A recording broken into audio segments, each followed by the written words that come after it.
মানুষের বেশিরভাগই তাদের একটা চিন্তা চেতনা এবং তাদের আগ্রহ যে আমরা ইসলামী শাসনটা নিয়মটা আমরা একটু দেখি। প্রয়োজনীয় সংস্কার করার পরই যৌক্তিক সময়ের মধ্যে জাতীয় নির্বাচনের ব্যবস্থা করা।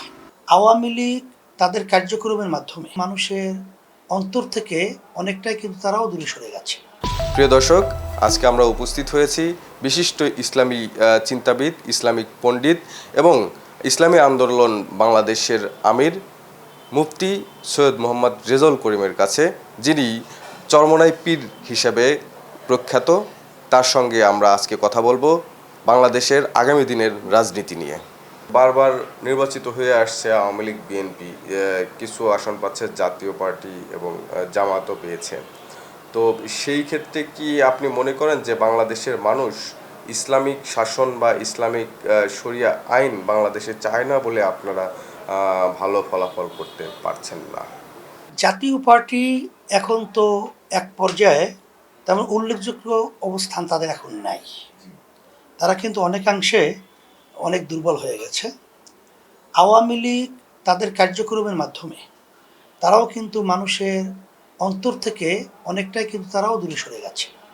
কারণ তারা যে তাণ্ডব, হাজার হাজার মায়ের কোল তারা খালি করেছে, মাকে সন্তান হারা করেছে, অনেক বাপ সন্তান এতিম হয়েছে। তো এই বিষয়দের উপরে লক্ষ্য রেখে আমরা দেখেছি যে তাদের প্রতি মানুষের আগ্রহ আকাঙ্ক্ষা অনেকটা কিন্তু কমেছে। এরপরে আপনার অন্যান্য যে দলগুলো রয়েছে, উল্লেখযোগ্য বাংলাদেশের মধ্যে যারা সহযোগী ছিল তারা তাদের অবস্থানেই একই পর্যায়ে পৌঁছে যাবে বা গেছে, এটা আমাদের মনে হচ্ছে। আর এখন বাংলাদেশে 53 বছর স্বাধীনতার পরে মানুষ তো আওয়ামী লীগ, বিএনপি, জাতীয় পার্টির শাসন দেখেছে, কিন্তু বাস্তবে ইসলামী নীতি আদর্শের শাসনটা তারা দেখে নাই। এখন মানুষের যেটা আমরা আলোচনা করার পরে পেয়েছি, আসলে এখন মানুষের বেশিরভাগই তাদের একটা চিন্তা চেতনা এবং তাদের আগ্রহ যে আমরা ইসলামী শাসনটা নিয়মটা আমরা একটু দেখি। এই জন্য মানুষের আগ্রহ ইসলামের প্রতি, ইসলামী বাক্সে ভোট দেওয়ার প্রতি অনেক বেড়েছে। এবং আশা করি যে যদি ইসলামের পক্ষে বাক্স আমরা নিয়মতান্ত্রিকভাবে দিতে পারি, তাহলে ইসলামী ক্ষমতায় যাবে, এই নীতি আদর্শেই বাস্তবায়িত ক্ষমতায় থাকবে, এটা আমাদের কাছে আত্মবিশ্বাস।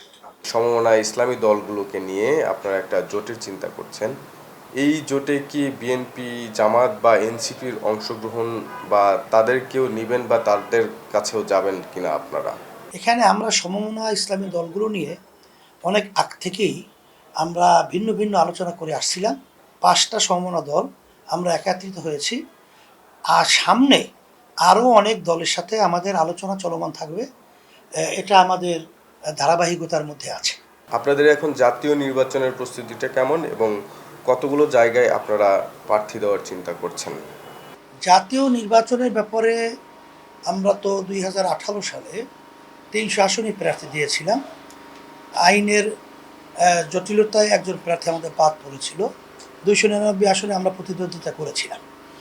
তাই নির্বাচনের ব্যাপারে 24-এ হওয়ার কথা ছিল, সেখানে কিন্তু আমরা ফ্যাসিস্ট সরকার নির্বাচনের নামে তামাশায় আমরা যাই নাই, সেখানেও আমাদের প্রস্তুতি ওইভাবেই ছিল। এখন নতুনভাবে যে সামনে যে জাতীয় নির্বাচনের যে পরিবেশ তৈরি হয়েছে বা হইতেছে, সেখানে আমাদের 300 আসনেই প্রার্থী দেওয়ার প্রস্তুতি মানসিকভাবে রয়েছে।